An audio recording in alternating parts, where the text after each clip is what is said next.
अंदर जो हम कल बात कर रहे थे, उसका थोड़ा-सा पर्सपेक्टिव कि एक्चुअल में ये होता क्यों नहीं और कैसे हो सकता है?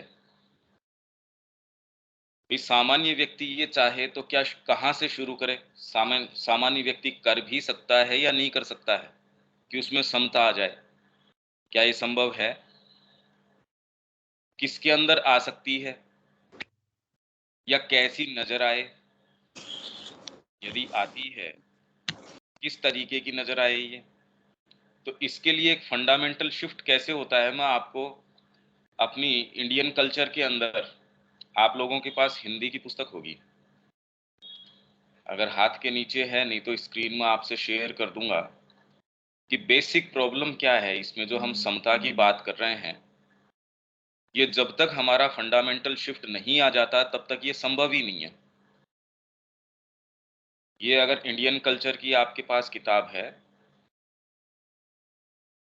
तो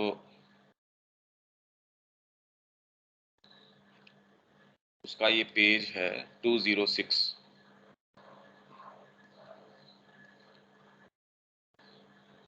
आपको स्क्रीन मिल रही है ना दीपक? ये स्क्रीन दिख रही है क्या? हाँ। ठीक है। अपन जो समता की बात कर रहे थे कि वो हो सकती है, नहीं हो सकती है, दिखती किस तरीके की है, पर जब तक ये फंडामेंटल शिफ्ट नहीं आ जाता, इसका अपने आप में कोई अर्थ नहीं है। नहीं ये हो सकती, तो ये कड़ी कहाँ है और ये शिफ्ट कब आता है? हालांकि जिस कॉन्टेक्स्ट के अंदर ये बात चल रही है, ये कमेंट्री अपनी तो इंडियन कल्चर के अंदर है। तो प्रश्न है ये, आप पूरा प्रसंग तो हम नहीं बात कर सकते कि कहाँ से आ रहा है ये, पर हाँ इस प्रश्न से कि वैदिक सत्यों के परिप्रेक्ष्य में सदा ही ये कहा जाता है कि वे ऐसी प्रतीकात्मक भाषा में प्रकट किए गए हैं जिनका आंतरिक अर्थ केवल दीक्षितों के लिए को ही प्रकट होता था। तो आखिर दीक्षित में और किसी सामान्य व्यक्ति में मूलतः अंतर क्या है? आंखें उसके है, सारी इंद्रियां वैसे ही काम कर रही। हो सकता है जिसने साधना अपना ली, मानसिक रूप से वो कोई आवश्यकता नहीं है कि कोई एक दूसरा व्यक्ति जिसने बहुत अच्छे से अपना मेंटल कल्चर तैयार किया है, वो कलाकार भी हो सकता है, वो संगीतकार भी हो सकता है प्रोफेशनली, और ये वाला व्यक्ति है इसके अंदर हो सकता है इस तरीके की कोई भी कैपेसिटीज न हो, एक बिल्कुल एवरेज तरीके का व्यक्ति हो, सामान्य व्यक्ति हो। तो श्री अरविंद ने वेद रहस्य के अंदर ये कहा कि यदि आप इनिशिएट नहीं है, सामान्य व्यक्ति के लिए वेद वैसे ही है जैसे आपके साथ कोई गाय है, वो चल रही है पर आपको दूध नहीं देती। आपके साथ अगर है तो वेद आपके पास उसकी ऋचाएं हैं, पुस्तक है, जैसे सावित्री हमारे पास है, हम पढ़ लेंगे, पढ़ने में तो हम ये सारा साहित्य पढ़ ही रहे हैं, वो आपको कभी भी दूध नहीं देगा। या एक ऐसी स्त्री है जो केवल अपने पति के सामने अपने आप को अनावृत करती है, मतलब अपना गहरा गूढ़ जो चीज है वो अपने मालिक के सामने ही प्रकट करती है। तो ये जगत का जो रहस्य है, एक सामान्य व्यक्ति के सामने जब तक वो दीक्षित की संज्ञा में नहीं आ जाता, ये प्रकट ही नहीं करता। हम सोचते हैं मैंने इतना विचार किया, मैंने देखा, मैंने उसका विवेचन किया, मैंने आंखों से देखा है, मैंने सारे बुद्धि से अपने लगा के पूरा विवेचन किया है। ये इसमें फंडामेंटल शिफ्ट जब तक नहीं आ जाता तब तक आप कुछ भी प्रयास कर लीजिए, तो उसमें वेद के अंदर यही है, हमारे पास वैदिक ऋचा तो होती है पर वो ऐसी धेनु है जो आपके साथ होके भी आपको दूध नहीं देती। दूध वो ऐसे को देती है जो इनिशिएट है, या ऐसी स्त्री है जो अपने मालिक के सामने अपने रहस्यों को उजागर करती है। तो दीक्षित में और किसी सामान्य व्यक्ति में मूलतः अंतर क्या है? एक दूसरा व्यक्ति घोर से घोर कर्मों में भी संलिप्त हो सकता है, पूरा का पूरा एक साम्राज्य है, पूरा एक राष्ट्र है जिसके अंदर करोड़ों अरबों लोग हो सकते हैं, उनका वो संचालन कर रहा हो सकता है। तो पर्सनैलिटी, बाहरी जो व्यक्तित्व है उसमें तो उसका जबरदस्त विकास हो गया, जो कि एक सो कॉल्ड योगी है, कोई आवश्यकता नहीं कि उसकी पर्सनैलिटी का उस तरीके का विकास हुआ हो। पर एक फंडामेंटल जो शिफ्ट है उसमें बेसिक फर्क आ जाता है। तो ये एक दृष्टिपात में वो सत्य देख लेता है जो दूसरा व्यक्ति नहीं देख पाता। भाई श्री अरविंद ने फ्रेंच रेवोल्यूशन के बारे में जो कहा, आप और जितनी भी पुस्तकें पढ़ लीजिए इसके विषय में, सारी पुस्तकें, सारा इतिहास आप पढ़ लेंगे तो भी उसके रहस्य उजागर नहीं होंगे। तो क्या श्री अरविंद ने वो सारा पढ़ने के उसके ऊपर फिर ये विवेचन करके नहीं? ऐसा तो नहीं है। उन्होंने व्यक्तित्व का वर्णन किया, हम पढ़ के भी गए हैं एक एक व्यक्तित्व का।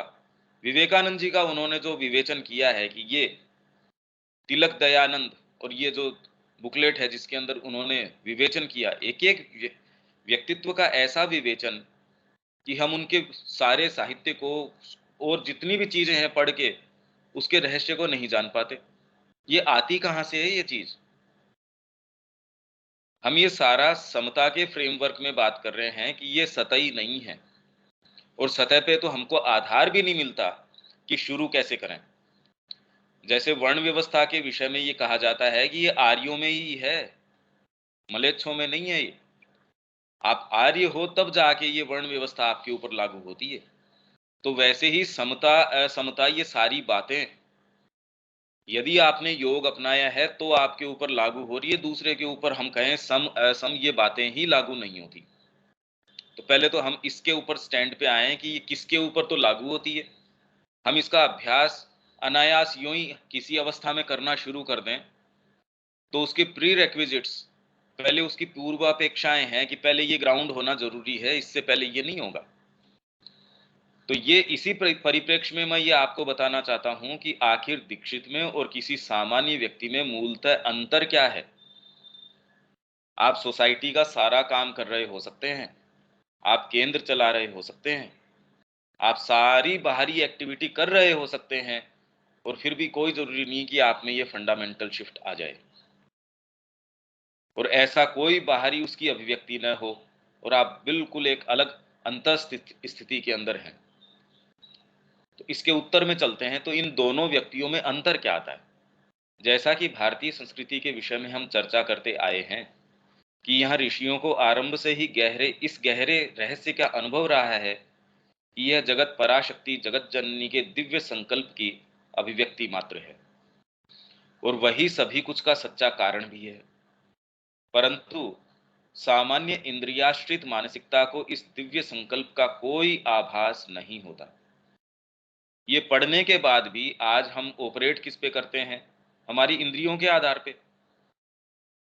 और इसके अंदर सारी चीज गड़मड़ है मेरे नीचे से, हम पढ़ के भी गए हैं। इसके अंदर दो दोष थे, हमने दो दोषों की बात करी जिसके सारे कारण सारी क्रियाकलाप दूषित हो जाती है।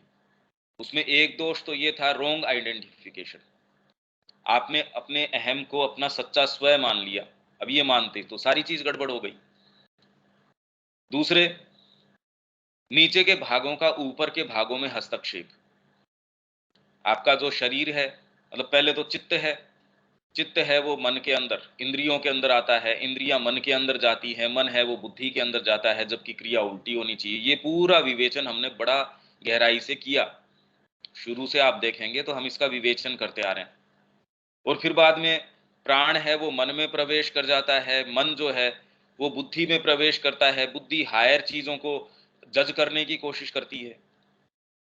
माँ की क्रिया से प्रेरणा प्राप्त करके हमको कर्म में एग्जीक्यूट करना चाहिए, उसकी बजाय हम माँ की क्रिया स्वयं को ही क्वेश्चन करना शुरू कर देते हैं। हम मानते नहीं उस चीज को। तो ये कि ये गहरे रहस्य का अनुभव रहा हमारे ऋषियों को कि यह जगत और कुछ नहीं है। आपको जो भी कुछ नजर आ रहा है भी, आप ये कहें ये जगत ऐसा है, पर उसी जगत के अंदर आपका कोई पेट है, गाय है, भैंस है, वो वहीं रह रही है, उसको क्या कोई सेंस है? आपके यहाँ रह के भी उसको कोई सेंस नहीं है कि आपकी क्या क्रियाकलाप है। ज्यादा से ज्यादा आप उसको किस समय खाना डालते हो, किस समय क्या करते हो, आपकी भी आकृति उसने अपने मन में किस तरीके की जमा रखी होगी। तो श्री अरविंद तो कह रहे हैं पशु के अंदर और मनुष्य के अंदर कोई विशेष कोई अंतर अभी आया नहीं। उसके अंदर हम इतना असर्टिव तरीके से कहते हैं जगत इस तरीके का है। तो ये हम कभी भी इस बुद्धि से भी मानने तैयार नहीं है कि ये ऐसा नहीं है। ये तो सेंसेस का पर्टिकुलर कंस्ट्रक्शन है जिसके कारण वैसा हमको नजर आ रहा है। तो ऋषि लोग जो हैं इस बाहरी अपरेंट जो प्रतीति है उसके पीछे जाके सत्य तक गए, और वो ये कह रहे हैं कि दिव्य संकल्प जो है माँ का, ये पूरा जगत उसी की अभिव्यक्ति है। मतलब किस तरीके से आपका एटम काम कर रहा है, किस तरीके से एक बीज के अंदर भी पूरी की पूरी सुपर कॉन्शियस है वो काम कर रही है। कैसे काम कर रही है? क्योंकि माँ का संकल्प है, वो किन्हीं प्रक्रियाओं को काम में ले सकता है, उन प्रक्रियाओं को एब्रोगेट कर सकता है। श्री अरविंद ने इतने इतने उदाहरण इसके दिए हैं। भाई जैसे पानी, वो ये कह रहे हैं हाइड्रोजन और ऑक्सीजन के इसके इससे बना है, पर न तो हाइड्रोजन के अंदर वो वाली गुण है और न ऑक्सीजन के अंदर है। और इसी मात्रा के अंदर जब मिलाते हो तो बनता है। अब ये प्रक्रिया भी, विज्ञान तो खाली प्रक्रिया को जानने का प्रयास कर रहा है, क्यों है ऐसा। भाई इसका उत्तर क्यों कि इसमें दो और इसमें एक, तीन भी हो सकते थे। तो दिव्य जननी का संकल्प है, चीजों का वास्तविक कारण वही है। उसको जब जहां जैसे पसंद आता है, और यदि आप बारीकी से देखें तो ये जितने भी विधान हैं वो सारे के सारे कोई समय ऑपरेट करते हैं और कोई समय ऑपरेट नहीं करते। आपके ऊपर भी औषधि है, वो ऑपरेट करती है, दूसरे के ऊपर वो वाली नहीं करती। आपके ऊपर भी जो है वही वाली अलग अलग समय अलग अलग तरीके से ऑपरेट करती है। तो उन्होंने इस चीज को बड़े क्लियरली देख लिया कि ये जगत और कुछ नहीं है, माँ की विल है, वो अभिव्यक्ति में है और वही सभी कुछ का सच्चा कारण है। परंतु सामान्य इंद्रियाश्रित मानसिकता को इस दिव्य संकल्प का कोई आभास नहीं होता, और वह इंद्रिय गोचर तथ्यों और प्रतीतियों को ही सत्य मान बैठती है। ऐसा ही हम कर रहे हैं। यदि हम यहां से शुरू करें, मैं क्यों ये बातें कर रहा हूं, यदि हम यहां से शुरू करते हैं और ये हमारा आग्रह इंद्रिय गोचर तथ्यों और प्रतीतियों से नहीं हटा है अभी तक, तो हम आरंभ ही नहीं कर पा रहे, हम तो उस स्थान पे नहीं आ रहे। और इन प्रतीतियों के आधार पर ही अपने जीवन और कर्म का सारा ताना बाना बुनती है। इस बाहरी प्रतीति को ही सत्य मान लेने को भारतीय संस्कृति मिथ्यात्व की संज्ञा देती है। तो अभी हम जिस जगत में रह रहे हैं वो मिथ्यात्व का है, या कम से कम हम ऐसे जगत का निर्माण कर देते हैं। अब इसमें हम ये कहें कि मैं इसमें समता, मेरी तितिक्षा से, उदासीनता से, नति से, ये अभी हम उस फ्रेमवर्क में ही नहीं है, हम उस ग्राउंड में नहीं है जहां ये खोजने का प्रयास कर रहे हैं। क्योंकि वस्तुओं का अपने आप में कोई मूल्य नहीं होता, केवल अंतरात्मा ही है जो सभी कुछ को उसका सच्चा मूल्य प्रदान करती है। अतः जब हम अपने आप के विषय में और जीवन के विषय में मूलतः एक मिथ्या भाव से आरंभ करते हैं, मिथ्या भाव ये है कि मेरे शरीर है, मेरे प्राण है, मैंने इंद्रियों से देखा। तो माँ क्या इंद्रियों से नहीं देख रही थी? माँ क्या चीजों के साथ व्यवहार नहीं कर रही थी? माँ को ये नहीं पता था कि कौन सी वस्तु का क्या गुण धर्म है, उसको किस तरीके से बरतना है? वो तो इतनी सेंसिटिव है कि एक एक व्यक्ति की आंतरिक बाहरी सारी उसकी रिक्वायरमेंट्स है, उसकी नेसेसिटीज हैं, उनके तरीके से, और उसकी जो डीपेस्ट उसकी जो नेसेसिटी है उसके तरीके से भी। क्या श्री अरविंद अपनी इंद्रियों को काम में नहीं ले रहे थे? तो फिर इसका अर्थ क्या हुआ?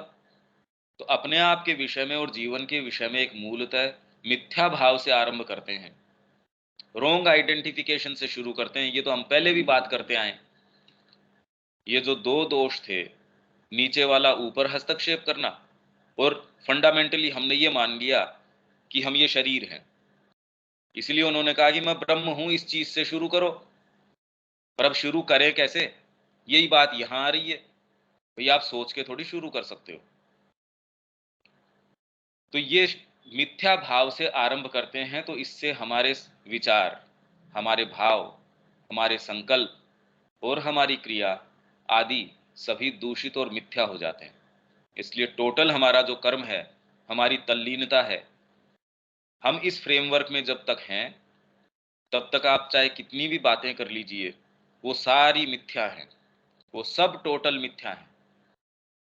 जब हम दिव्य जननी के संकल्प के प्रति और अपनी अभिव्यक्ति में वह संकल्प जो रूप अपनाता है, उसके प्रति कुछ सचेतन होते हैं। अब यहां भी संकल्प की, वो भी संकल्प की बात कर रहा था। हमने ये जो योगिक साधन है शुरू ही यहीं से किया था। पहले संकल्प को जगाओ। तो संकल्प तो एकमात्र दिव्य जननी का संकल्प है। वेद के अंदर जो अग्नि है वो उसी का रूपक है। इसलिए यदि आप ध्यान दें तो hymns to the mystic fire, उन्होंने वेद के अंदर भी वो ही सूक्त श्री अरविंदो ने लिए हैं जो मिस्टिक फायर मतलब अग्नि को जो निवेदित हैं। और क्या अग्नि के अलावा और किसी देवता को निवेदित, और बहुत देवता हैं जिनको निवेदित है। यही एकमात्र है जो श्री अरविंदो का वॉल्यूम है, hymns to the mystic fire. वो इसीलिए उन्होंने क्यों उसका चयन किया, क्या ऐसी विशिष्ट बात है उसमें। हमने तो कभी इस बारे में इस तरीके से सोचा नहीं कि वही वाले इंद्र के भी हैं उसमें, रुद्र के भी हैं और देवी देवताओं के भी हैं। सब देवी देवताओं के हैं। वो वाले क्यों नहीं लेके उनका विवेचन क्यों नहीं किया उन्होंने। इसके अंदर ये आपको तो इसका पता भी नहीं होगा। Hymns to the mystic fire का मतलब, हिम्स मतलब ये सूक्त उनको किसको, मिस्टिक फायर। अब मिस्टिक फायर कह दिया उसको, नहीं खाली फायर भी कह सकते थे, अग्नि को निवेदित हिम्स है। तो वो उन्होंने उसके अंदर से लिए और उसके ऊपर क्या, उसकी पहले तो अपने ट्रांसलेशन करी और फिर उसका जहां उनको लगा वहां उसका पूरा विवेचन किया। तो आप उसको देख सकते हैं उसमें क्या है यथा समय, क्योंकि हमने यहाँ संकलन किया है वो भी आ जाएगा। पर वो तो कैसे समझाया जाएगा ये बड़ा मुश्किल है, बहुत ज्यादा मुश्किल होगा। तो क्या है, जब हम दिव्य जननी के संकल्प के प्रति और अपनी अभिव्यक्ति में वह संकल्प जो रूप अपनाता है उसके प्रति कुछ सचेतन होते हैं, केवल तभी हम वस्तुओं के सच्चे कारण को, सृष्टि के सत्य को कुछ कुछ समझना आरंभ करते हैं। जब व्यक्ति अपने आंतरिक विकास की एक ऐसी अवस्था पर पहुंचता है जहां वह इस भागवत संकल्प को, जिसे कि वेदों में अग्नि की संज्ञा दी गई है, पहचानने में समर्थ होता है। मतलब जब ये शिफ्ट आता, आप पहचान पाते हैं, आप सारे जीवन के कोलाहल के अंदर भी ये देख पाते हैं कि इसका मायने क्या है। तो जब वो ये पहचान जाता है, ये पुकार किसी भी माध्यम से आ सकती है, पुस्तक के माध्यम से आ सकती है, आपके जीवन के अंदर कोई आघात लगा उसके माध्यम से आ सकती है। वो सारी चीजें दूसरों के साथ होती है, पर क्योंकि आप में कोई ऐसी चीज है तो आपको एक दिशा मिल जाती है।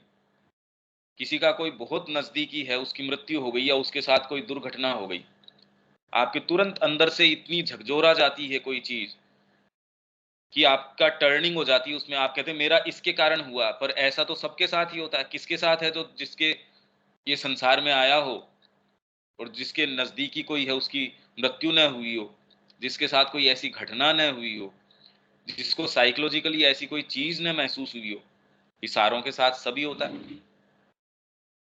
पुस्तक की बात तो चलो अलग है, पुस्तक तो कौन है जो इतना कोई पढ़ने वाला नजर नहीं आता, पहचानने में समर्थ होता है। हालांकि आरंभ में तो अधिकांश से अभी भी सचेतन रूप से उसमें उस संकल्प की क्रिया के प्रति स्वीकृति नहीं होती। मतलब साधना अपना भी लेता है तो भी इतनी कोई स्वीकृति नहीं होती उसमें। इसीलिए तो इतने सारे डाउट्स आते रहते हैं, इतने सारे ये कि माँ की क्रिया हो रही है नहीं हो रही है। 25 साल हो गए आश्रम में, माँ की जीवनी लिख दी, सारे काम कर दिए, माँ कह रही है वैसी एकदम अक्षर से पालन कर रहा हूं, तो भी 20 साल बाद में जाके कहता हूँ माँ ऐसा लग नहीं रहा कि कुछ हुआ है, अंदर से अभी भी कुछ ऐसा लगता नहीं।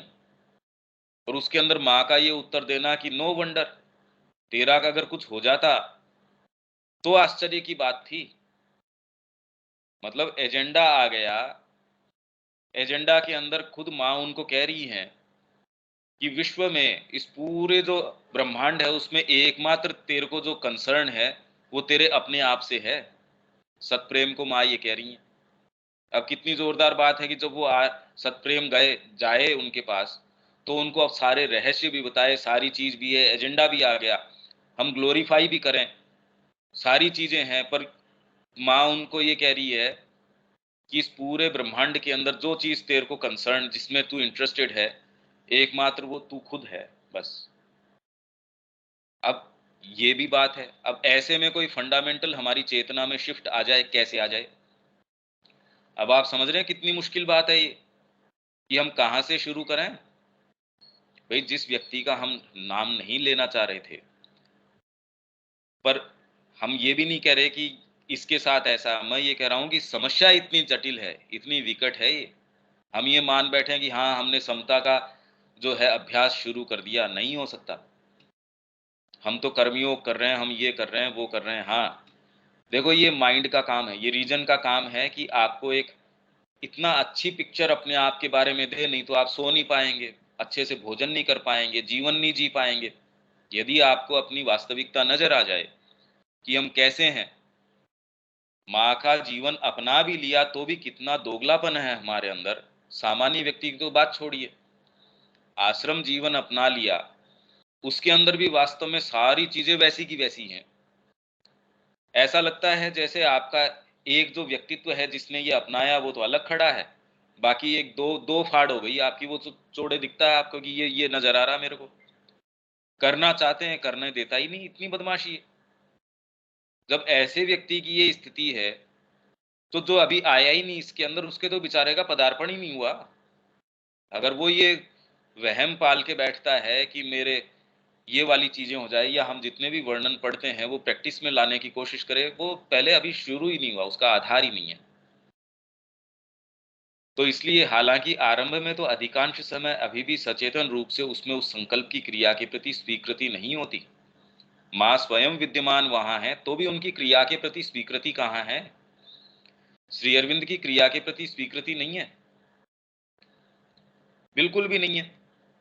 तब इस अवस्था को व्यक्ति की सत्ता में अग्नि के प्रादुर्भाव का प्रतीक माना जा सकता है। तब आप में अग्नि का प्रादुर्भाव हो गया। यह प्रादुर्भाव मतलब आपके अंदर ये चीज़ शुरू हो गई। एक ऐसा मूलभूत परिवर्तन है जो जगत के प्रति, अपने जीवन और अपनी सत्ता के प्रति व्यक्ति के संपूर्ण दृष्टिकोण को मूलतः बदल देता है। ये फ़र्क आता है सामान्य व्यक्ति में और दीक्षा जो इनिशिएट है।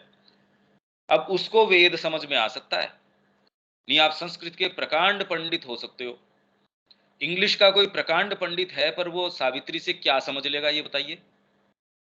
क्या समझ लेगा वो? हिस्ट्री का कोई प्रकांड व्यक्ति है, तो हिस्ट्री जितनी भी लिखी हुई है भारतीय संस्कृति हमको तो बिल्कुल समझ नहीं आती। श्री अरविंद का एक सेंटेंस है, कितना लिबरेटिंग होता है। इसलिए ये जब तक फंडामेंटल शिफ्ट नहीं आता, आपको रहस्य पता चल ही नहीं सकता। अतः जब यह सत्य हमारे अंदर प्रादुर्भूत होता है, तो यह हमें हमारे विचारों को बदलने के लिए बाध्य करता है। तब आपकी प्रक्रिया शुरू होती है। यदि आपने साधना नहीं अपनाई है, तो आप ये कहें जी हम ये समझ गए, हम ये भी समझ गए, अभी शुरुआत नहीं हुई। और उसका कारण है ये, हमारे अपने विषय में और जो कुछ हमारे चारों ओर है, उसके विषय में हमारे अंदर एक नवीन विवेक दृष्टि अध्यारोपित कर देता है। अतः जिसमें यह प्रादुर्भाव हो चुका है, ऐसे ही व्यक्ति को दीक्षित की संज्ञा दी जाती थी। हम कह सकते हैं कि दीक्षित वह है जिसमें यह मूल परिवर्तन साधित हो चुका है कि वह इंद्रियबद्ध चेतना में अधिक आग्रह न रखकर दिव्य जननी, जो कि स्वयं उसकी अंतरतम आत्मा भी है, की क्रिया को सचेतन रूप से अपने अंदर स्थान प्रदान करता है।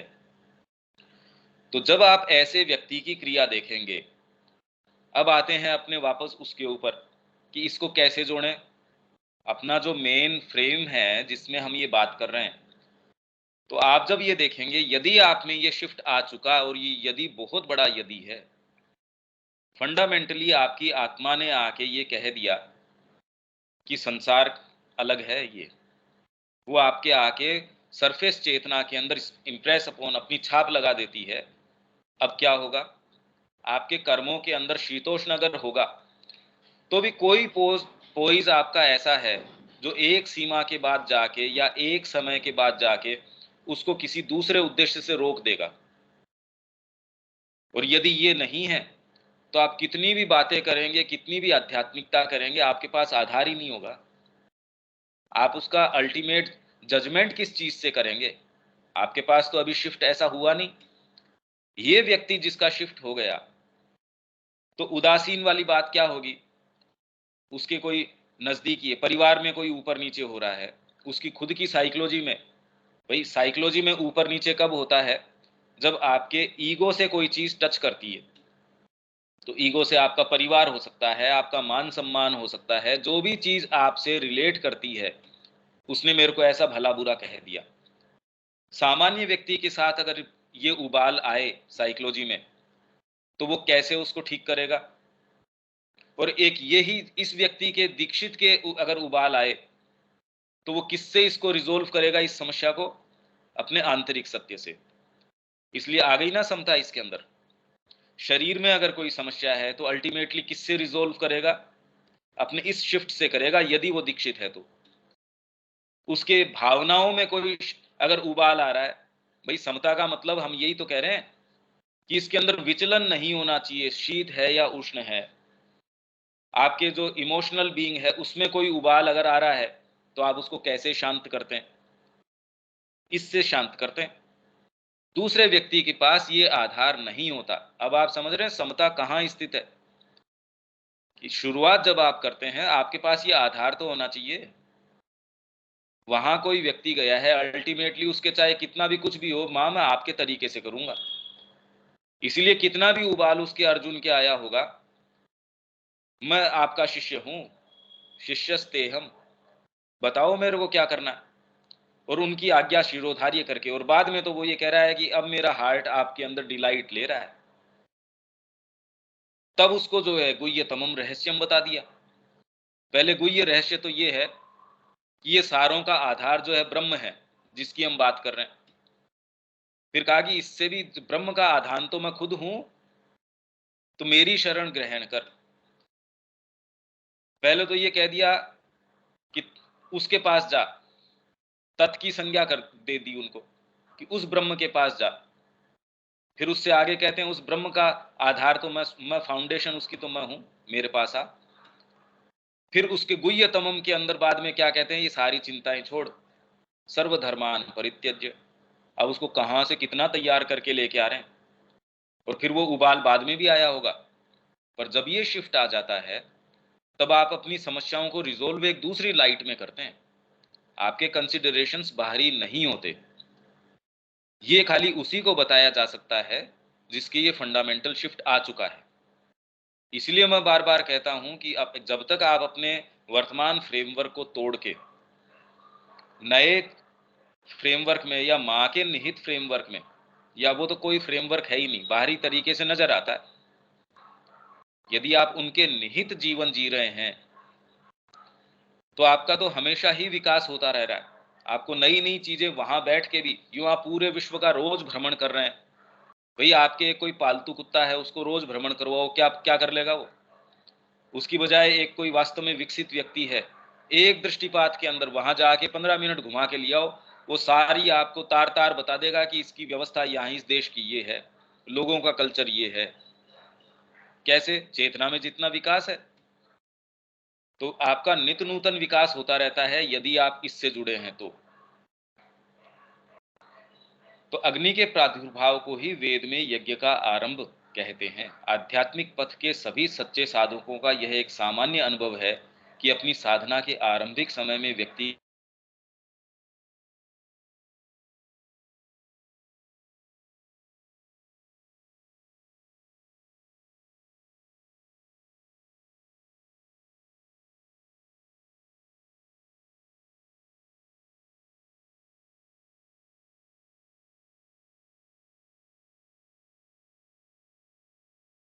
आपका आवाज नहीं आ रहा है।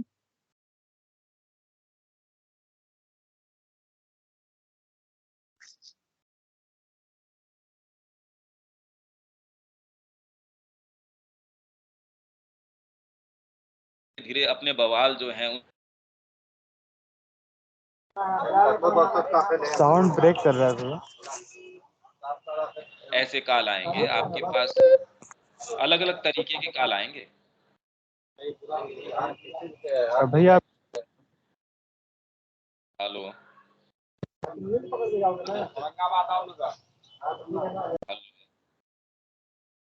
विवेक। साउंड आपका ब्रेक कर रहा है भैया। रविकांत जी, आपके पास भी यही क्या? अब आवाज आ रही है, बीच में 1 मिनट के लिए आवाज चली गई थी और ब्रेक कर रहा था, डिस्टरबेंस था। ठीक है, वैसे ठीक चल रहा है? हाँ बिल्कुल ठीक चल रहा है।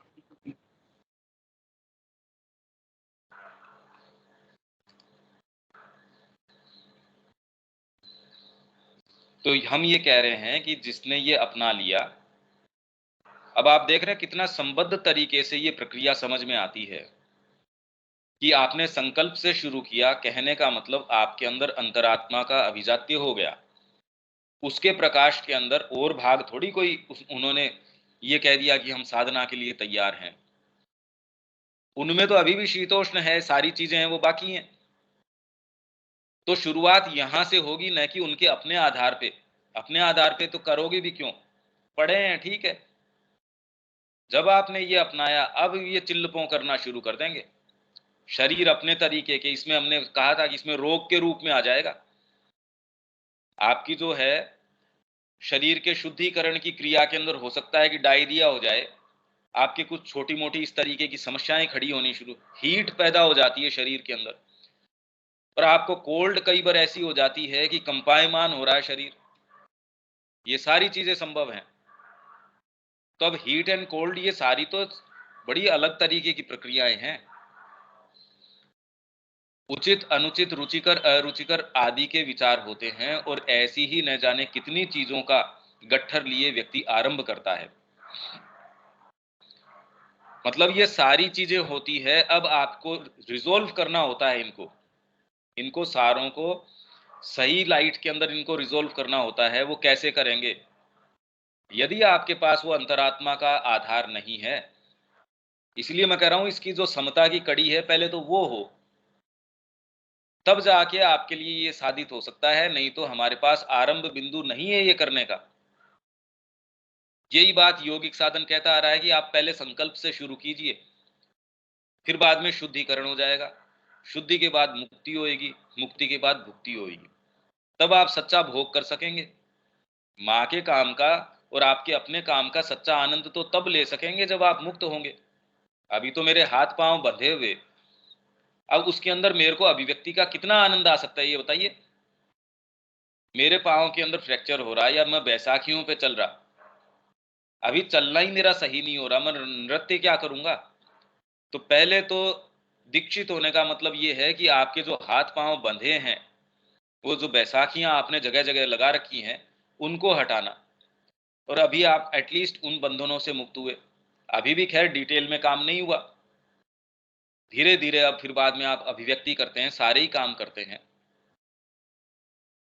अभी जितना भी जो डिस्कशन होता है, वो इस चीज का डिस्कशन होता है कि मेरी बैसाखियां कितनी अच्छी हैं, या टेक्नोलॉजी इतनी बढ़िया आ गई कि बैसाखी इनकी अच्छी करनी शुरू कर दी। पर कोई इस बात के ऊपर नहीं आ रहा कि बैसाखी की आवश्यकता क्यों है आपको। आपको कोई भी जो बैसाखियों की, डंडों की, जिनकी सहायता से आप चल रहे हो, उनकी आवश्यकता हमको नहीं है। हम उन्मुक्त होकर आत्मा के आधार पर चलने के लिए तैयार हैं, ये चर्चा नहीं है। इसीलिए हमको ये कोई भी चीज आप वास्तव में देख लीजिए, कितने समय से हम तो सारे लोग संपर्क में रहे हैं माँ श्री अरविंद के जो साहित्य है उससे। पर एक प्रश्न हमसे पलट के कर लो, जो व्याख्यान कर रहे हैं उनके भी अगर शिफ्ट नहीं हुआ है तो इसको बिलोते रहो, इसमें से कुछ निकलने वाला तो है नहीं। इसका मंथन भी करते रहोगे, कुछ नहीं निकल सकता इसमें से। जब ये आंतरिक अग्नि प्रज्वलित होती है और यज्ञ आरंभ होता है, तब व्यक्ति धीरे धीरे अपने इस गट्ठर की चीजें यज्ञाग्नि में समर्पित करता जाता है और अपनी निम्न सत्ता में उच्चतर और आंतरिक सत्ता को स्थान प्रदान करता जाता है। तब समता आती है। निम्नतर सत्ता चिल्लपों करेगी, उसको आप ये कहेंगे बैठ जा चुपचाप, मतलब उसके स्थान पे आपने आंतरिक सत्ता को लाके बिठा दिया। जिस भाग के अंदर आपकी कामना जगेगी, आप उसको रिजोल्व करेंगे, आप उसका समाधान करेंगे, और उस समाधान करने की प्रक्रिया के अंदर उसके ऊपर आप आत्मा की छाप लगा देंगे। ये थोड़ी है कि आपने साधना अपना ली तो उसके अंदर आपका परिवार के प्रति आसक्ति चली गई, पर आप उसको बार बार ये कहेंगे आपकी प्रकृति को, नहीं, मेरा जीवन माँ के लिए है, मेरा शरीर माँ के लिए है। तो शरीर में समता आनी शुरू हो जाएगी जितनी आवश्यक है। भावनाएं हैं वो पता नहीं आपका अहम कहाँ कहाँ जुड़ा हुआ है। जब माँ का कॉल है और वो वाली उठेंगी तो आप अगर वास्तव में सिंसियर है तो आप ये कहेंगे नहीं चुप बैठो, तब आप उसके ऊपर उसकी छाप लगाएंगे। आपके अपने अच्छे बुरे के विचार हैं, संसार ऐसे चलना चाहिए, उचित अनुचित के विचार हैं, और वास्तव में अगर आप विकसित हैं, आपने बहुत गहरा अध्ययन किया है, गुरु की वाणी एक है, तो आप अपने माइंड को कहते हैं चुप बैठ, तो उसमें समता आनी शुरू हो जाएगी। और समता आप ये सोचें कि मेरे को पता ही नहीं चले, रंग मेरे को दिखना बंद हो गए। भाई समता का मतलब क्या है? मेरे को फर्क नहीं पड़ रहा। अरे फर्क कैसे नहीं पड़ेगा? आप में सच्ची परिपूर्णता आनी शुरू हो जाएगी, आपको दिव्य और अदिव्य दिखना शुरू हो जाएगा, तो तुरंत आप अदिव्य है उसके ऊपर दिव्य को प्रतिस्थापित कर पाएंगे। तो समता का मतलब है ये, आप सच्चा आनंद ले पाएंगे, आप सच्ची परिपूर्णता कर पाएंगे। अब इससे आगे तो खैर ये जो है ये दीक्षित की और उनकी उनकी बात चल रही है, पर ये फंडामेंटली जो मैं कहना चाह रहा हूं इसमें कि आप कहां से शुरू करेंगे और कैसे करेंगे, उसका आधार क्या है, ये इसका रहस्य है। ये कुछ धीरे धीरे बात बनती है क्या रविकांत जी? कुछ ये अब समझ में आ रहा है ना कि इसका रहस्य कहाँ है? नहीं तो शुरू नहीं कर सकते आप। जब तक आत्मा का आधार आपके पास नहीं है, आप शरीर को किससे समझाओगे? आधार क्या है मेरे पास?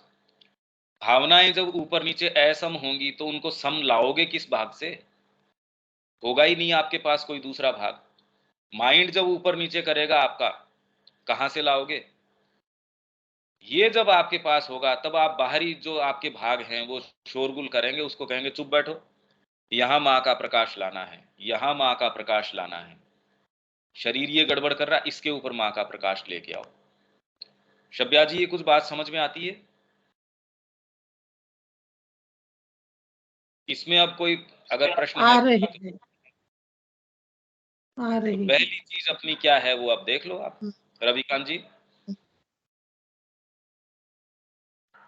जी आ रही है। इसमें एक चीज मेरे को कहनी थी, मैंने भी पढ़ा है, ये अंडरलाइन भी करा है कि अतः जब हमारे अंदर प्रादुर्भाव होता है तो ये हमारे विचारों को बदलने के लिए बाध्य करता है।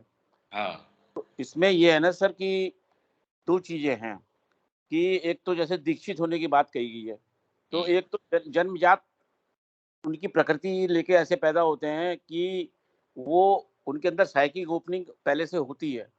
कुछ ऐसे होते हैं कि जब गुरु मिल जाता है तो गुरु उनके अंदर एक इस तरह की शक्ति डालता है कि उनकी साइकिक ओपनिंग हो जाती है और वो दीक्षित हो जाते हैं। तो ये प्रश्न ये है कि दो तरह के व्यक्ति होते हैं। एक तो हमें अपने जीवन में कोई ऐसा गुरु मिल जाता है जो हमारे अंदर अग्नि प्रज्वलित कर देता है और हम उस रास्ते पे चल पड़ते हैं। हाँ, कुछ इसमें उल्टा है रविकांत जी। गुरु आपको तब मिलता है जब आपके अंदर ये लो हो। नहीं, आपके सामने वो बैठा है, गुरु आपका कुछ नहीं कर सकता। श्री अरविंद के यदि आप पत्र पढ़ेंगे तो उन्होंने कहा, कई लोगों की ये थी, उनके बाहरी प्रकृति के अंदर ये जबरदस्ती इंटेंसिटी वो दिखाने की, क्योंकि प्रकृति तो ऐसे रूप दिखाती है कि मैं जितना अनन्य रूप से माँ का भक्त हूं, तो रोना धोना ओहो मैं तो माँ के बिना रह ही नहीं पा रहा, मैं तो रात को पूरी रात तड़पता रहता हूँ माँ की नियरनेस के लिए। तो उसको फिर श्री अरविंद ने कहा कि ये गलत है, ये वाइटल के स्तर के ऊपर ये आपका जो भाव है ये सही नहीं है। पहले तो गुरु मिल जाना, क्योंकि उसके बाद तो आपका सारा काम हो गया। यदि आपको गुरु मिल गया, पर इस स्थिति में ही व्यक्ति नहीं है कि उसको कोई गुरु मिल जाए। आप इसको समझने की कोशिश कीजिए। गुरु अपना लेना भी तो साइकिक का जब शौक लगता है तो आपको पता चलता है कि ये मेरा गुरु है। आपको कैसे पता चले? आप ये कह रहे हैं कि जब गुरु मिल जाता है, आपने एक ऐसी चीज मान ली सहज तरीके से जो अपने आप में भी लगभग संभव सी है। हम यही तो मान रहे हैं कि जब ये हमारा ये शिफ्ट हो जाएगा, पर ये तो इस पे तो सारी चीज अटकी हुई है।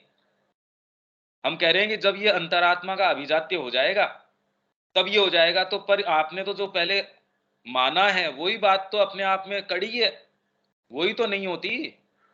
वो हो जाए तब तो हो ही जाए। तो आप ये कह रहे हैं कि गुरु अगर मिल जाए, पर ये अगर तो बहुत बड़ा अगर है, क्योंकि ये मिल जाए आप कैसे पता करो कि ये गुरु है? तो ये अगर मैं प्रश्न आपसे करूं, ये कैसे पता चले कि ये मेरा गुरु है? अब ये बताओ आप वहां बैठे भी हैं तो भी आप ये कैसे पता करें ये मेरा गुरु है? आप बाहरी आंखों से तो जज नहीं कर सकते कि ये मेरे गुरु हैं। ये बताइए रविकांत जी, ये कैसे पता चले? सर मैं एक बात ये कहना चाह रहा था कि जो those who have chosen the divine they have already chosen by the divine. तो हम अगर ये कह रहे हैं कि हमने गुरु चुना है तो ये भी तो हो सकता है कि गुरु ने हमको चुन लिया हो। वो तो है ही, निश्चित। भाई गुरु इसीलिए आपकी अंतरात्मा का ही प्रतिनिधि है, वो कोई बाहरी व्यक्तित्व नहीं है। पर ये प्रक्रिया तो हमको बाहरी नजर आती है, भाई सारा ज्ञान आपके अंदर निहित है, ये हम मानते भी हैं। तो पढ़ाई है, सावित्री का अध्ययन है जो हम ये चर्चा कर रहे हैं। पर क्योंकि हमारा कंस्ट्रक्शन इस तरीके से बना है कि अंदर की चीज को ऑब्जेक्टिफाई करके उस इंटरेक्शन से हम सीखते हैं, इसलिए ये बात तो फंडामेंटली सही है कि जिसने परमात्मा को चुना है वो परमात्मा के द्वारा चुन लिया गया है, और वो परमात्मा का चयन भी इसलिए ही करता है। इसलिए साधना के अंदर आप में ये कोई ललक जगती है। श्री अरविंद बड़ा क्लियरली इस बात को सिंथेसिस के अंदर कह रहे हैं कि आप में ये है कि मैं जानूं, माँ की बात और जानूं, या इस जगत का और क्या रहस्य है। आपको और चीजों में रस नहीं आता, ये इस चीज का सूचक है कि आपके अंदर अंतरात्मा है, वो किक कर रही है, अलाइव है, वो जीवित है, वो कुछ चाह रही है। और जब वो भाई जैसे किसी के पीड़ा है तो वो गली गली देखेगा मेरे को कहां से आराम मिल सकता है। भूखे आदमी को जगह जगह क्या क्या चीज नजर आएगी, कामी पुरुष को जगह जगह क्या नजर आएगी। तो बाहरी व्यवस्था उसको मिल रही है, वो अंदर उसके कोई पुकार है इसलिए मिल रही है। आप इसको यहां देखिए इस तरीके से। तो आप ये कह रहे हैं, ये बात फंडामेंटली सही है कि यदि आप भगवान को चुन रहे हैं तो आप भगवान के द्वारा चुन लिए गए हैं, ये तो बात ठीक है। मैं आपसे खाली प्रश्न ये कर रहा हूं कि ये चयन कैसे हो कि ये मेरे गुरु हैं? क्या ये आर्बिट्रेरीली कर सकते हैं क्या? क्योंकि व्यक्ति ये कहे मैंने गुरु का चयन कर लिया, कैसे? ये बड़ी गहरी प्रक्रिया है, इसके बारे में भी श्री अरविंद ने कहा है, पर अभी तो सारी बातें तो एक साथ कैसे जोड़ दें हम। इसको थोड़ा सा आप अंदर से महसूस करके ये बताइए कि कौन सी ऐसी चीज है कि ये बता दे कि ये मेरे गुरु हैं। क्योंकि हमारी आंखें तो शरीर देखती है और उनके गुण दोष देखती है। अगर आंखों के थ्रू देखेंगे तो आपको तो हार्ड मास का शरीर ही नजर आएगा, और यदि आपको वो नजर आता है तो फिर बाद में आपका कोई आरंभ नहीं हुआ। यदि आप गुरु को सामान्य गुरु मानते हैं, साक्षात परम ब्रह्म नहीं मानते हैं, और इंद्रियों के माध्यम से देखेंगे तो साक्षात परम ब्रह्म कैसे नजर आएंगे? ये प्रश्न है मेरा रविकांत जी। जी ठीक है, समझ में आता है। अब इस पे तो विचार किया जाएगा कि कैसे क्या है गुरु को। कैसे अपना लोगे गुरु आप? मैं तो आपसे बहुत सीधा प्रश्न ये कर रहा हूं। आप जो दो दो बातें आपने कही कि किसी का हो सकता है कि बचपन से ही ये खुला हो, ठीक है, एक तो आपने ये कहा है ना, आपने दो बातें कही कि किसी के बचपन से ही ये ओपनिंग हो, तो इसके अंदर विवेकानंद जी से कम कौन? वो तो कह रहे हैं वो तो विभूति है और उसको मैं वहां से उस लोक से लेके आया हूं। रामकृष्ण जी क्या कह रहे हैं, मैं इसको उस लोक से लेके आया हूं। तो ऐसी विभूति कौन? अब जब शुरू के अंदर विवेकानंद जी आए और जिस तरीके के रिएक्शंस रामकृष्ण जी ने दिए, उन्होंने कहा ये क्या व्यक्ति है, इतनी मेरे प्रति आकर्षण। फिर बाद में एक समय ऐसा आया, यदि आप उनकी जीवनी पढ़ें तो बहुत लंबे समय तक पवहारी बाबा, आपने यदि कभी उनका नाम सुना हो, पवहारी बाबा के पास उनकी दीक्षा लेने तक के लिए चले गए। पवहारी बाबा ने, उनसे तो मिल ही नहीं पाता था कोई, वो अपनी गुफा के अंदर रहते थे बड़े लंबे समय। फिर बाद में पवहारी बाबा के पास कई महीनों तक रुक के उन्होंने कहा जी मेरे को आप दीक्षा दो, जबकि रामकृष्ण जी से वो मिल चुके थे। आपने दो बातें बताई, मैं दोनों का आपको उसमें इसमें उत्तर दे रहा हूं कि इसमें इतना सतह पे नहीं हम कोई भी बात कहते हैं, वो आप इसको अदरवाइज मत लीजिए। मैं तो कह रहा हूं जो प्रैक्टिकल हमारे सामने उदाहरण है उसके साथ मैं इसको जोड़ दूंगा। तो इससे हमको जो भी हम दलीलें देते हैं माइंड से, उससे ये होगा कि उससे पीछे कैसे जाएं। तो इसमें विवेकानंद जी से बेटर उदाहरण कौन? आप ये कह रहे जन्मजात विवेकानंद जी हैं, क्योंकि उनको रामकृष्ण जी कह रहे हैं मैं तो इसको सत्यलोक से उतार के लेके आया हूं मेरे काम के लिए। जिस दिन इसको पता चल जाएगा उस दिन ये शरीर नहीं रखेगा। तो उसको ये बात सबको पता थी, तो वो पूछते रहते थे तेरे को पता है क्या तू कौन है? तो एक दिन जब लास्ट में उन्होंने कहा हाँ मेरे को पता है मैं कौन हूं, तब उन्होंने कहा भी अब ये नहीं रुकने वाला, क्योंकि रामकृष्ण जी ने बताया था कि जिस दिन इसको पता चल जाएगा ये कौन है उस दिन नहीं रुकेगा।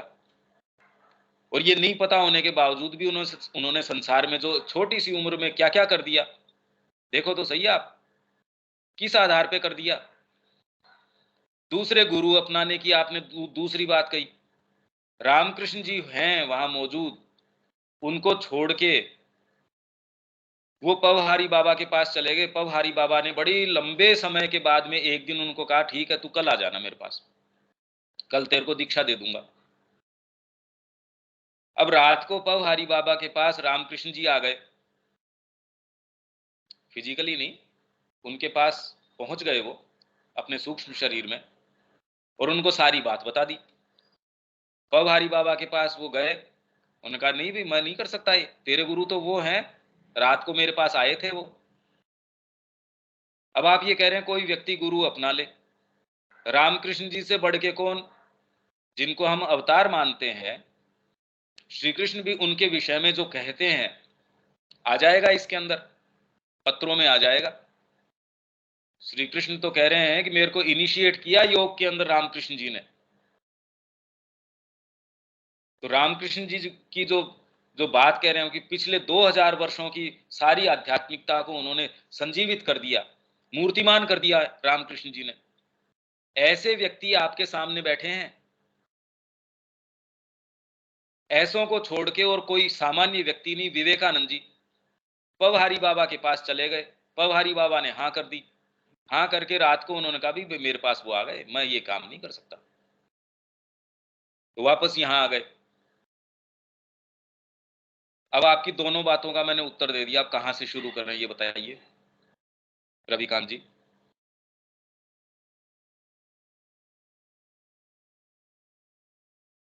हाँ, इसका क्या उत्तर दे सकते हैं? ये तो नहीं ये रिकॉर्डेड है, आप इसको डालिए, आप इसको इस पे गूगल पे डालिए, आपको तुरंत, या फिर इसकी जो जीवनी है आपके पास अगर सेट पड़ा हो इनका, रामकृष्ण जी का, मेरे पास है। विवेकानंद का पूरा सेट है, तो उसमें आप पवहारी बाबा आप डालेंगे तो पता चल जाएगा, पवहारी बाबा और विवेकानंद जी आप सर्च कीजिए कि इनके बीच में इंटरेक्शन क्या हुआ, आप जान जाएंगे। और सामान्य व्यक्ति नहीं थे पवहारी बाबा। यशोदा माँ जो कृष्ण प्रेम की गुरु थी, उन्होंने कहा कि उस समय मैं स्कूल गर्ल थी, छोटी बच्ची थी, स्कूल जाती, कॉलेज में भी नहीं आई थी। उस समय पर पवहारी बाबा ने भंडारा किया, पवहारी बाबा ने वहां कोई भंडारा ऑर्गेनाइज किया। तो इनके बड़ी इंक्विजिटिवनेस थी, ये कौतूहल था कि ये इतने हजारों लोग भंडारे के अंदर आए हैं, इनकी गुफा के अंदर पता नहीं क्या ऐसी चीज है, ये जो भी आता है उसको कंबल भी देते हैं, बर्तन भी, या जो भी भंडारे में जो भी आपके महात्मा आता है, साधु आता है, कोई भी तपस्वी आता है, उसको सबको कुछ ना कुछ देते हैं, जो भी देते हैं। तो वो स्कूल से उनके ये कुतूहल था, तो स्कूल से आके चुपचाप उस लाइन के अंदर जो लाइन जा रही थी उसमें वो लग गई। और जैसे ही उनका नंबर आया पवहारी बाबा के सामने, इससे पहले कोई कोई सोच समझ पाता, अब स्कूल गर्ल थी, वो कुछ भी कर सकती है, तो वो भाग के उनकी गुफा के अंदर घुस गई, उनके पीछे उनकी जो गुफा थी उसमें घुस गई। उन्होंने कहा छोटी सी गुफा और उसमें कोई कुछ नहीं, जो वो बांट रहे थे कोई सामान अंदर नहीं था। अब ये बात को हम कैसे, हम तो नहीं मान सकते इस बात को, और ये हिस्टोरिकल है, ये तो कल की सी बात है। कृष्ण प्रेम की गुरु यशोदा माँ अपने बचपन के अंदर ये घटना अगर हमको बता रही हैं, इसमें तो कोई फैक्चुअली कोई फर्क नहीं, मतलब गलत नहीं हो सकता इस बात के अंदर। फिर आप ये कह रहे हैं कि बचपन से कोई में है और गुरु मिल जाए। आप कृष्ण प्रेम का उदाहरण ले लीजिए, यशोदा माँ को उनके सामने गीत गा रहे हैं दिलीप कुमार रॉय, तब उन्होंने एक दिन कहा, नहीं ये तो यशोदा माँ इतनी ज्यादा मॉडर्न, सिगार पी रही हैं, पार्टी दे रही हैं, साल में 1 या 2 बार फ्रांस जा रही हैं, जो आज का लेटेस्ट फैशन है, जो इंडिया में अभी आया नहीं, वो सारे काम वैसे के वैसे। अगर उनकी आप जीवनी पढ़ो तो आपको पता चल जाएगा कि उनकी लाइफस्टाइल किस तरीके की थी, समय समय पे पार्टी दे रही हैं। ऐसे को, उनके व्यक्तित्व को न देख के कृष्ण प्रेम जो स्वयं उस बैकग्राउंड से आए हैं, बताइए, रॉयल एयरफोर्स के अंदर वो हैं, फिर बाद के अंदर यूनिवर्सिटी के अंदर प्रोफेसर हैं, और इतने काबिल हैं कि जब वो छोड़ रहे थे अपनी नौकरी तो दूसरों ने कहा, तू यहाँ क्यों छोड़ क्यों रहा है, तेरे को तो बिना किसी सिफारिश के यहाँ वाइस चांसलर बना देंगे, तेरे में जितनी प्रतिभा है। उसने कहा, मैं इसलिए आया हूं क्या यहाँ, अपना देश छोड़ के इसलिए थोड़ी आया हूं मैं यहाँ। तो जब दिलीप कुमार रॉय ने भजन के बाद ये कहा कि कृष्ण प्रेम आपने देखा कि माँ का चेहरा किस तरीके से भजन के बाद बिल्कुल बदल जाता है, तो कृष्ण प्रेम ने कहा, चलो अच्छा है कि तेरे को भी कोई चीज तो नजर आई। तब तक कृष्ण प्रेम ने ये नहीं बताया था उनको कि मैं इनको गुरु मान चुका हूं, इनको गुरु स्वीकार कर चुका हूं। अब बताओ, दोनों जने वहां बैठे, एक को नजर नहीं आ रहा, जो कि दोनों की आध्यात्मिक पथ के यात्री हैं, इन दोनों के नाम हम तो कोई साधारण तरीके से ले ही नहीं सकते, आदर के साथ ही लेते हैं, और ऐसों की ये स्थिति है। तो आप ये कह रहे हैं कि जन्मजात, दूसरी की गुरु अपनाना। ये मैंने 2 आपको प्रैक्टिकल उदाहरण दे दिए, ये रिकॉर्डेड है, आप चाहें तो मैं इनके पेज नंबर बता दूंगा आपको। तो इसलिए गुरु अपनाना भी जो है, आपकी अंतरात्मा है वो बताती है ये मेरा गुरु है।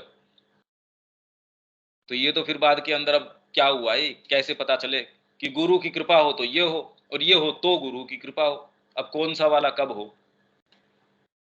तो ये समझने के लिए गुत्थी इतनी सतह के ऊपर नहीं है, पर हाँ, जहां तक समता की बात है उसको हम यहाँ रिजोल्व कर सकते हैं। अब इसका बार बार आप गहन चिंतन करके, इसीलिए मैं कह रहा हूं कि आपके जो भी उत्तर आता है उसको स्वीकार मत किया करो। आपने देख लिया कि ये 2 चीजें फंडामेंटली सही हैं, बिल्कुल सही बात आप सही कह रहे हो कि जिसने परमात्मा का चयन किया है वो इसलिए किया है क्योंकि परमात्मा ने उसका चयन किया है। पर फिर बाद में इसको ट्रांसलेट कैसे करें हमारी भौतिक चेतना के अंदर, कि माँ ने मेरा चयन कर लिया है या नहीं कर लिया है, या माँ ने मेरा चयन कर लिया इसलिए मेरे को क्या करने की आवश्यकता है।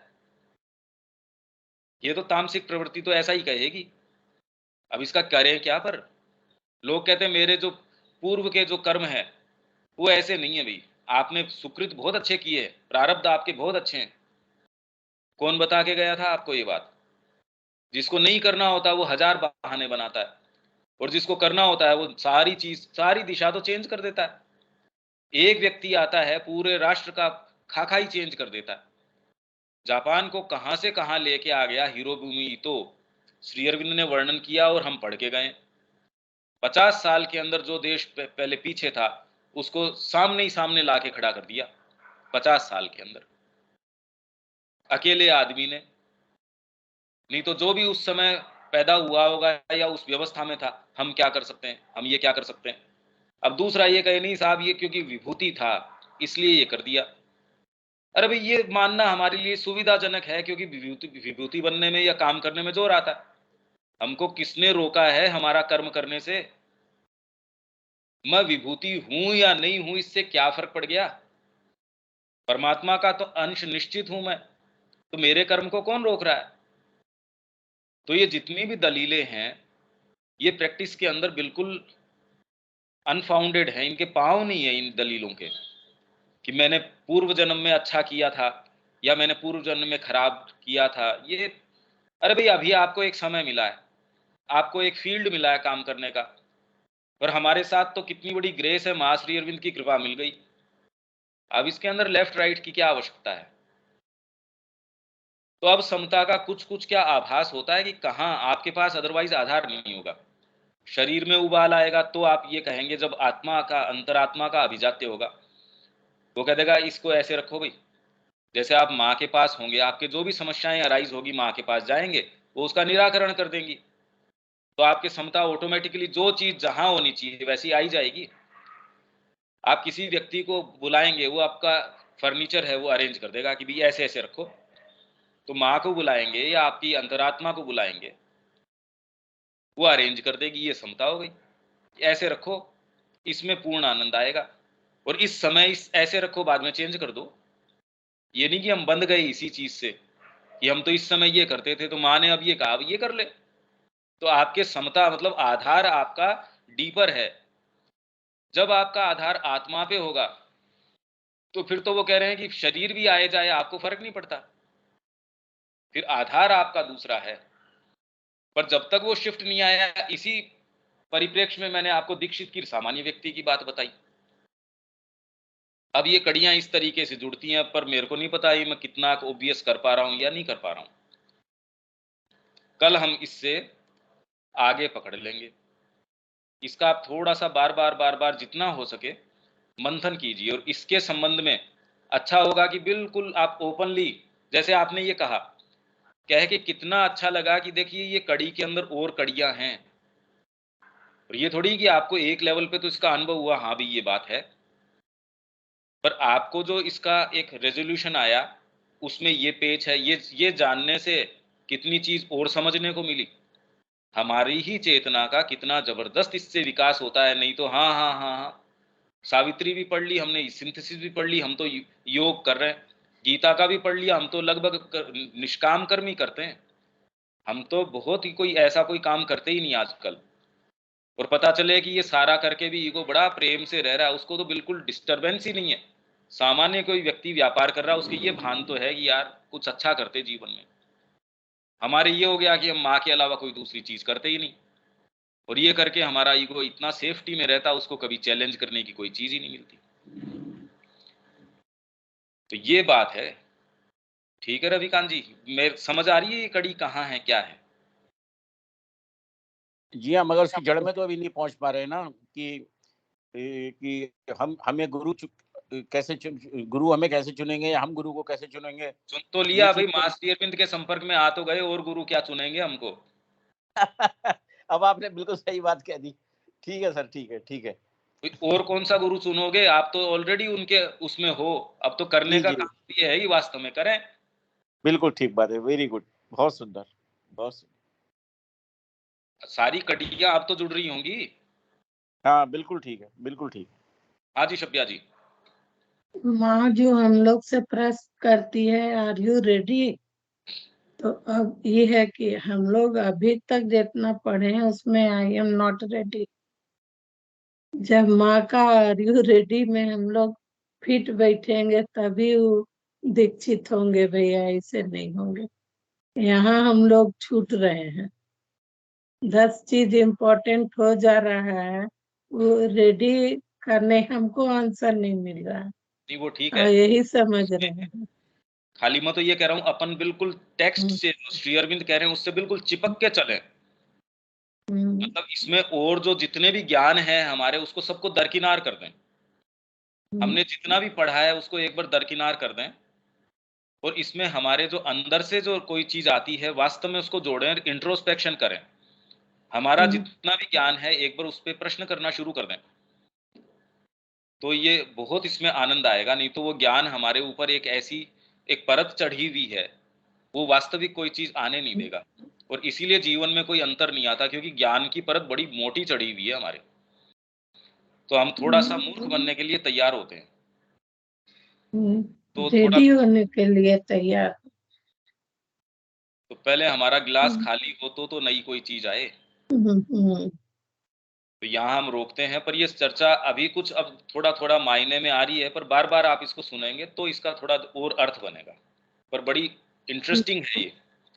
इस तरीके से कभी हमने चीजों को देखा, सोचा, समझा नहीं, और इस तरीके से चीजों को कभी जोड़ा नहीं। गुरु तो हमारे सामने है, लेकिन हम उनकी बात को पकड़ नहीं पा रहे हैं। हाँ बिल्कुल, देख रहे हो ना आप।